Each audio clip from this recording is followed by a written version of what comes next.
कीर्ती फुकट गेली. कलिंग देशाच्या राजाला प्रजाप्रतिकर्ण मानत असे.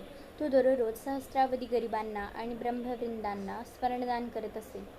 कलिंग देशाची राजकन्या विवाहासाठी उपवर झाली असता वर संशोधनासाठी राजाने आपल्या प्रधानमंत्र्याला निरनिराळ्या राजवंशाकडे पाठवलं.